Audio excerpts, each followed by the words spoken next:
Hi there, this is City Scrapper. Thanks so much for joining me on my channel today. Today I am so excited to be taking part once again in day 8 of the Confessions of a Paper Addict Cut Files, 20 Days of Christmas and Summer Cut Files. We have the option of picking if we wanted to do a summer or a Christmas layout each day, and today I am doing a summer layout.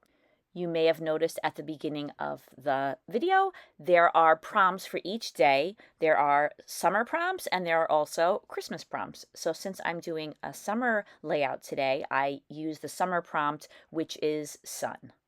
And the name of the cut file that I'm using is called Sunny Days. You'll see that in a moment. I'm using an older collection. It's called the Bow Bunny Boardwalk collection, and as usual, I'm using a very old collection. I seem to do that all the time. But this collection is one of my favorites to use on summer layouts. So I am layering up some papers. I gutted a piece of pattern paper to put in the background, and then I put a piece of cardstock over it. You may have seen that I initially attached the whole thing down, but then I was thinking I might need the center of that cardstock for backing my photo, so I went back and I gutted it. And this piece of paper right here is a gessoed piece of heavy white cardstock. I have already cut that down to size so it'll fit on the background, and now I'm putting some sprays on the background. I'm using some Art Anthology sprays today. The first color I put down, that turquoise shade, is called Siesta Key, which I think is such a great name. And then the darker blue color is called Ink Spot. And then I end up using a third color, and I'm afraid of pronouncing it wrong. It is spelled Waimea, Bay. The Art Anthology sprays are very rich in color. They are flat. They don't have any shimmer in them. I really love working with them, and I've used this combination of colors before, and I really like it. I use the packaging technique, and I put the color on a diagonal, and that color is going to be behind the cut file. And I always like to put more than one layer of color on, so I'll put a layer on, dry it with my heat tool, and then I'll put another layer on. And if the paper gets very warped, I will just run it through my laminator once it dries, and that helps to flatten the paper out again. And as I'm drying, I will sometimes use the plastic to squish down any big areas of color just to spread it out so that it'll dry more easily. And now my favorite step, which is sprinkling some water on the background once it's dried, and then running some paper towel over it and lifting up a little bit of the color, and it makes just this really cool effect. So it's one of my favorite techniques, and I use it almost every time I make a mixed media background.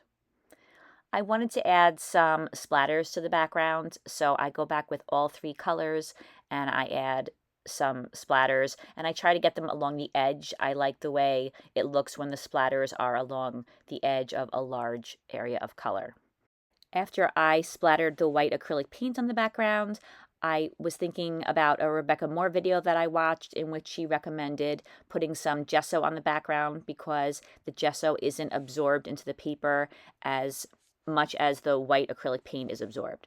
So I think I might have added a little bit too much water to the gesso, but I thought I would give it a try, and so I added some gesso to the background too. And I think it's a good idea to add gesso because the gesso dries really quickly, and sometimes I get a little impatient about the white paint drying.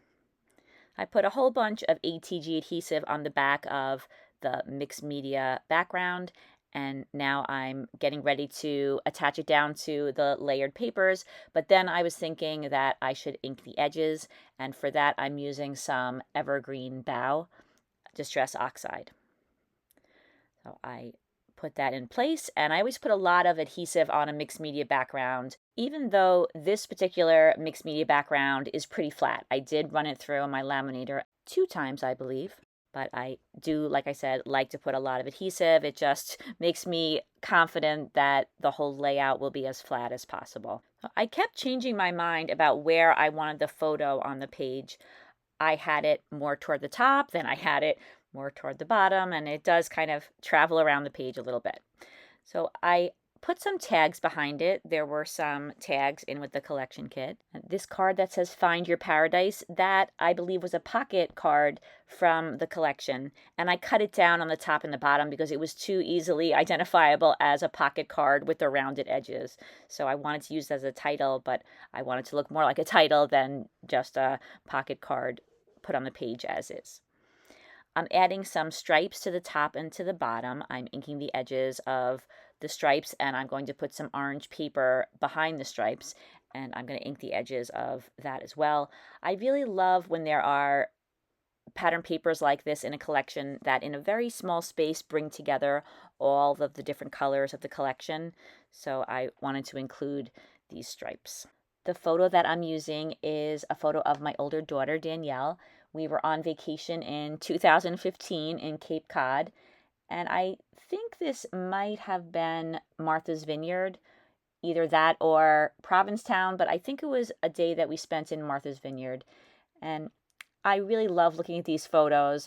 We had a lot of really good times in Cape Cod, and I hope to have some more good times there. Just the kids are getting older, and it's harder to coordinate a vacation.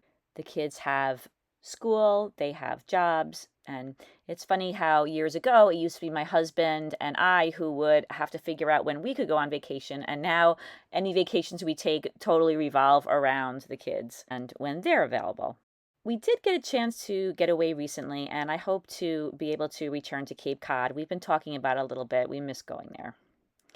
So now I'm attaching the cut file down to the page. I just put adhesive on the back of the sun for now, and I'm going to decide what to do with those flourishes coming out of the sun.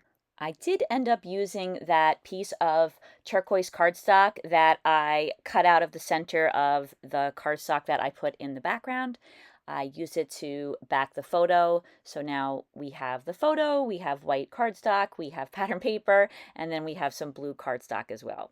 So I inked the edges of the blue cardstock and also the tags, and I attached those down to the photo.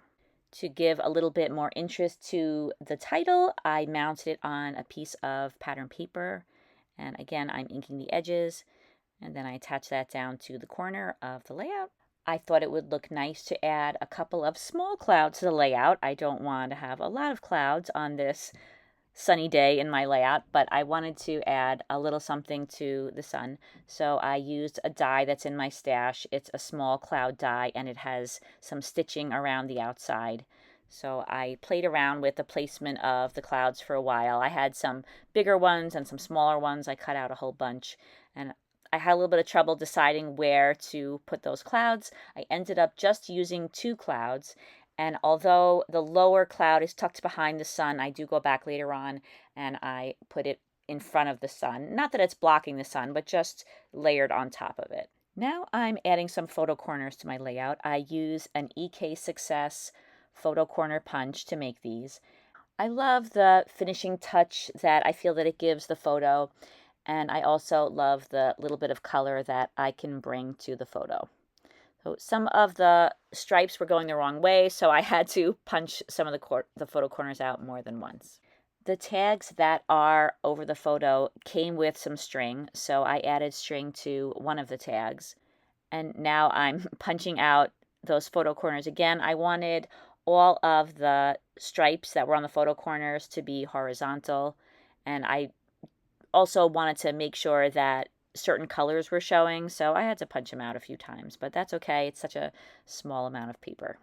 And I actually have a lot of this collection because I couldn't find it when I wanted it. It was already a little bit old, so I had to buy it in packs of 25 sheets, so I have enough to last me for a very, very long time. I have the brads that go along with the collection, so I picked out a turquoise one to put on the top of that yellow tag. And then on the sticker sheet for the collection, there was an arrow, so I put that on the title, and I found a fussy cut fish in with the rest of the collection. I guess I had fussy cut that out and never used it, so I thought that would look nice on top of the title. And now I'm attaching down those flourishes, and I'm using some gel glue for that. I wasn't sure what I should do with the flourish that went on top of the photo. It didn't bother me at all.